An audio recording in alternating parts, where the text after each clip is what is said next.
We're still a few days away from the actual two-day meeting itself. For some of the key players already, as we've mentioned, on the move.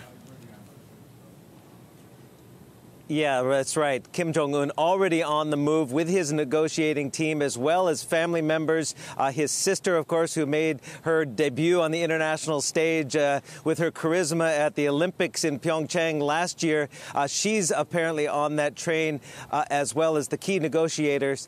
They will be arriving in the next day or two. It's a slow trip, as you said, down to the border at Dangdong, where he will cross and then take a car here to a rainy and chilly Hanoi. It's supposed to heat up a little bit later this week, but right now pretty cold and wet, a little bit gloomy. But again, the negotiators for the two sides, they've been hammering out details to discuss between Donald Trump and Kim Jong Un to move the ball forward from what was a rather uneventful joint declaration, if you will, last June in Singapore, a vaguely written document that pledged, denuclearization of the Korean Peninsula without specifics. So that's what they need to hammer out when the two gentlemen finally do meet face to face later this week. Right. That begs a question of what can actually happen here, because not so much really happened after Singapore, Steve. What is at stake here?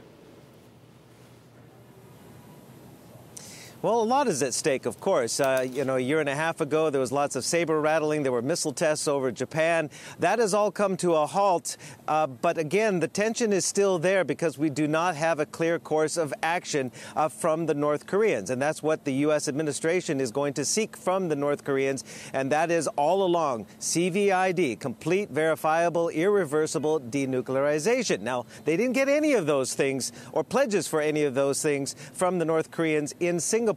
Yes, they pledged to denuclearize the Korean Peninsula, but both sides have different definitions of what that means. The North Koreans want the military capabilities of the United States, the nuclear capabilities of the United States, to be off the Korean Peninsula.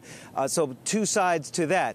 But again, Kim Jong Un unlikely to give up his lone bargaining chip to the United States. He's probably going to want to get one-on-one FaceTime with Donald Trump. Donald Trump believes he is the best negotiator, and who knows if he'll give up some concessions that his negotiators, like Steve Biegun, who's been in Pyongyang several times negotiating ahead of this summit too, might not want to give up.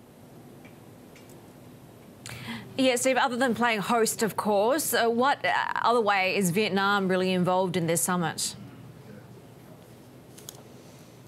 Well, it's an interesting question because Vietnam has seen explosive economic growth, averaging about 6.6% over the last decade.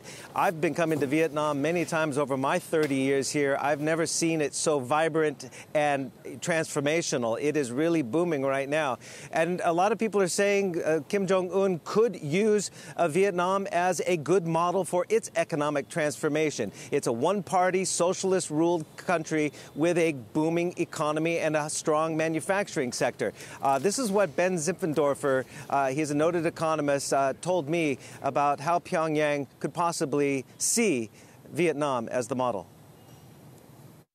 If they are going to open up, and over the long term, North Korea could certainly take some lessons from Vietnam. And again, those lessons would be invest into your infrastructure, but also, to your point, seek investment from Hong Kong, Korean, Taiwanese firms, because they will be fundamental to building out the industrial park, to building out the factories that will be linked up to the global supply chain. They cannot do it all by themselves.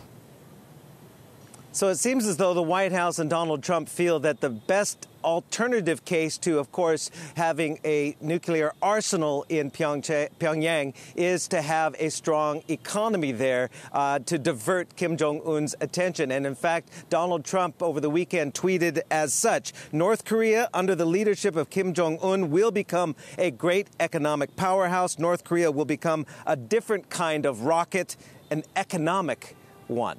We'll see.